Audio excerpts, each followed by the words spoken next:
My name is Matt Seymour, and I am a co-facilitator of the community drumming group here at Georgia College and State University.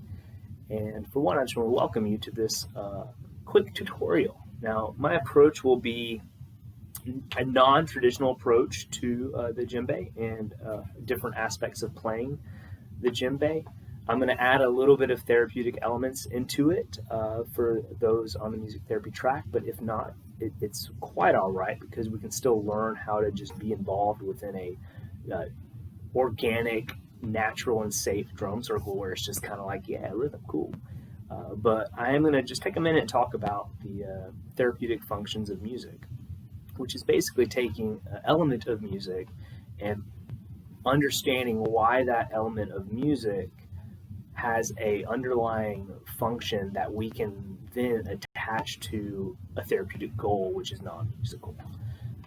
So for instance, an element of music like tempo can be fast, it can be slow, it can be moderate, but that tempo can relate to meeting someone where they are in terms of how energetic or relaxed a person is in a therapeutic setting, or even at a community drumming group. When we show up, when we start just really keeping it steady, all right, there's the energy, we're starting community drumming, this is cool, right? But then when we bring it down to more of like a, hey, let's relax and have that meditative aspect of community drumming, we kind of alter the tempos of what we're doing. And as therapists, we use tempo to create environments where we can therapeutically connect with our clients. And in community drumming, we use tempo to alter the, atmosphere. Not atmosphere. What's the word I'm looking for? You know it. Ambiance? Sure. Boom. Ambiance or feeling of the group, right? So if I come in and start playing vibe, I can dig with vibe. That's a young word. It's whatever. So to kind of shift and change with the vibe. So if we come into community,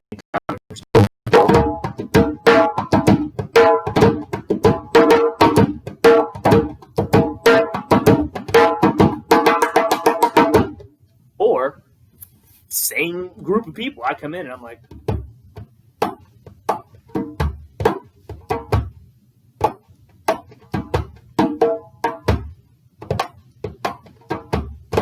create a completely different vibe for the kids, and it shifts the kind of atmosphere of the group, or the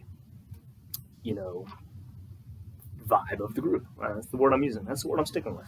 So for instance, let's talk about tempo. I want to just kind of give a quick overview of how we keep our bass tone, which is known as the boom. And if I keep that steady, how I can use that as a steady tempo, and regardless of what I do, kind of add a different rhythmic element to it with both hands. Now, using both hands can be a little bit more of a challenge. And if you only just want to keep that bass tempo, that's fine, right? And if you only want to use one hand, I'll show you two different ways we can kind of play with just this tempo right here, because this is going to stay steady.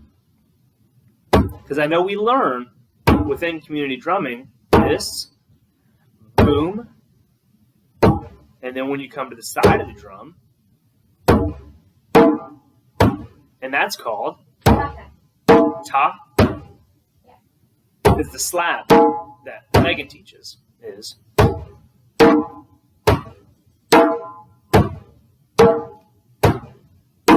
right? So I'm going to keep this steady. Now the beauty of this, you never played drums before. You're coming to community drumming for the very first time. And you're just, I don't know what to do. That's fine. Just find rhythm, find home, find the tempo.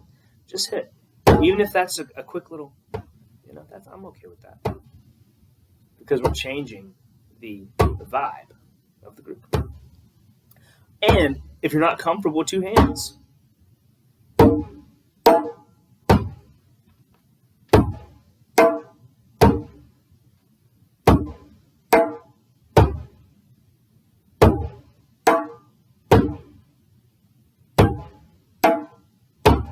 if you do feel that you want to use two hands, try something a little more challenging. Because two hands, honestly, even with piano, with guitar, everything about it's a challenge. When you tell your brain, hey, we're using one hand, we're about to add two.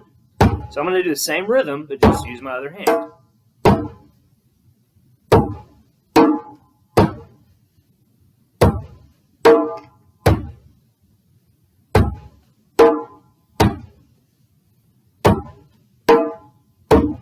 Look at that, we're playing drums. And the tempo's steady. There's a rhythmic aspect to it.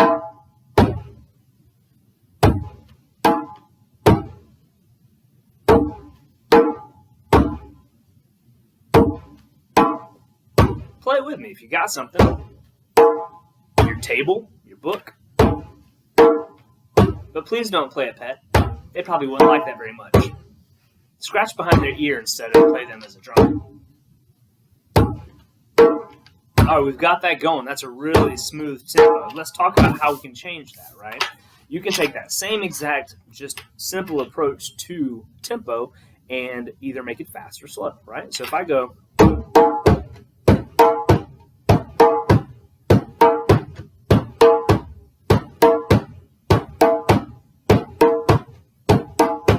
or even super slow.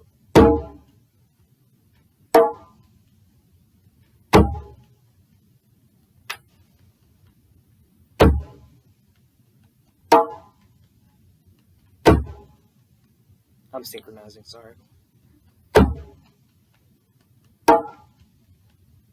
And that's how we can utilize tempo as a kind of structure to either meet a client or the drumming group as a whole where the energy level is, or use the tempo to bring the energy level to where we want it to be.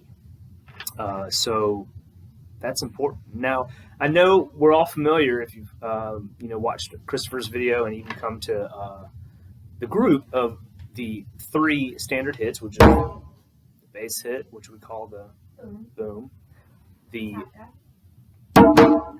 basically side where we hit the side, the taka, and then we have the slap, which we call Emily's giving me the shoulders. Now, Megan likes to show where you can hit it with your the meat or the pad of your hand. I tend to just play through it, gives it a little bite, but it does kind of make fingers red and swelly after a drum session. So you got.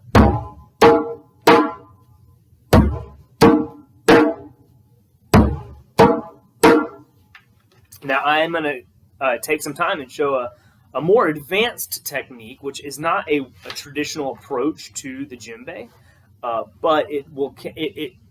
Again, it's a little more advanced, but it will add an element or a different sound to the drum, and you can kind of infuse it with your normal practice when you come to community drumming group, or if you want to change or alter the rhythm in a therapeutic sense of like how to change the vibrations of the drum, right? So we got the boom, got the taka. So boom. Now we can hit that side of the drum and you get those nice overtones, that ring. You're like, yeah, that's just a good sound. Do that. But watch this. You can hit this, keep your hand here, and you're kind of muting the drum. So if I go,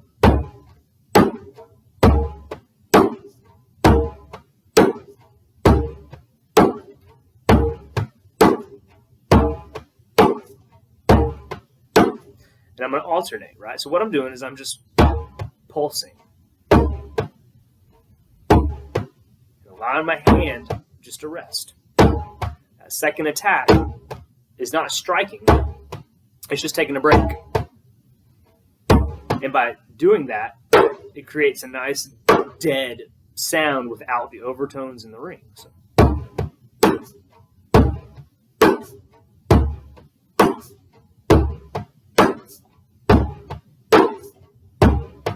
alternate.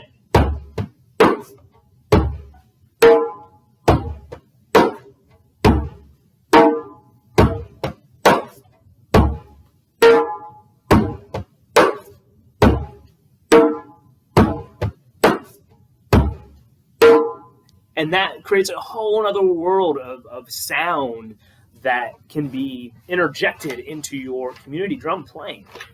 And I'm going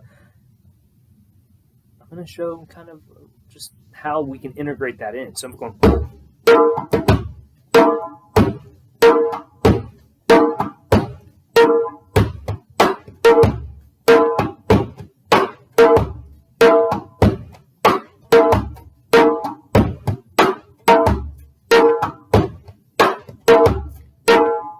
Keeping this steady, just kind of letting that pulse.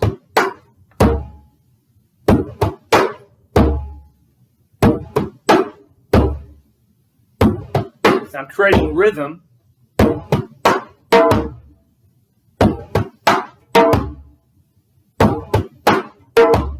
But again, as that's pretty advanced, and I realize and understand that. So if you approach it with just the, I'm going to rest my hand,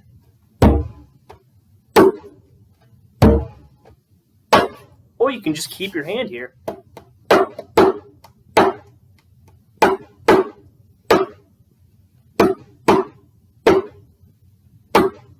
And lift up.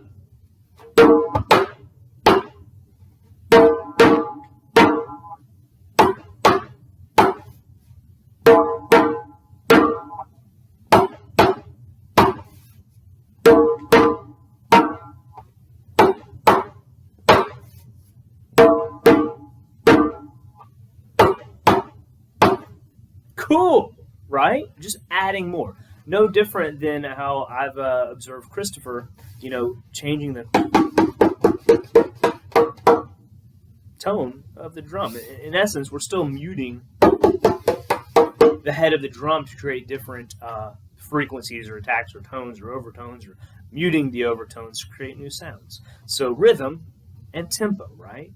To create cool and unique approaches to the community drum group and to your therapeutic environment. With that, I'm going to have Miss Emily come join me with the drum, and we're just going to play for a second. And what I want you to do, if you have a drum at home, play along for a second. We're going to do two things. We're going to play a slow tempo and a fast tempo.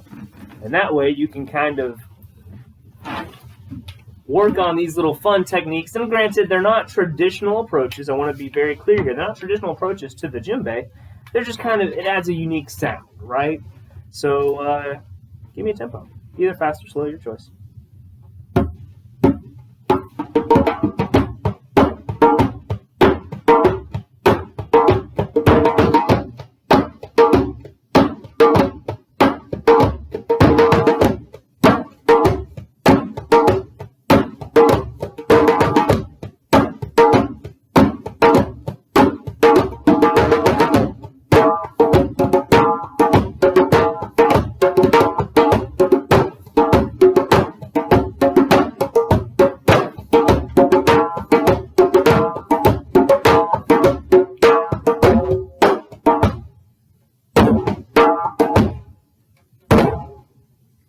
Now a slow tempo, because that was fastest, right? Or was that slow? That was kind of medium. You want to go fast or you want to go slow?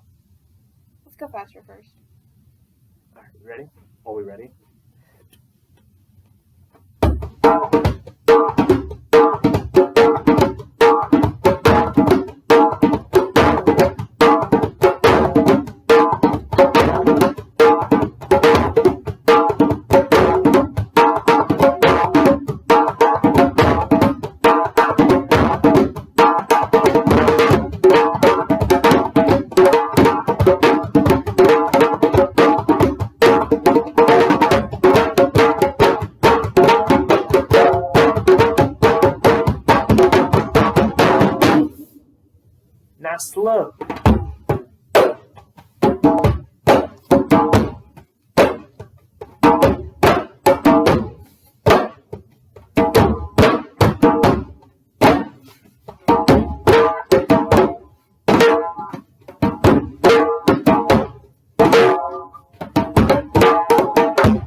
Thank you, Miss Emily. So that's that. And honestly, what I tried to do, and again, I probably missed a little bit, I was trying to keep it very simple, back and forth, but just alternating my approach to when I hit accent notes or whatnot, which is, again, highly technical. But it gives you an idea of where you can get that cool little sound, just slapping it down with a muted attack. But that's what I got. Thank you so much for tuning in, and we'll see you next semester come community drumming time. So all of you are awesome, and enjoy your break. Goodbye.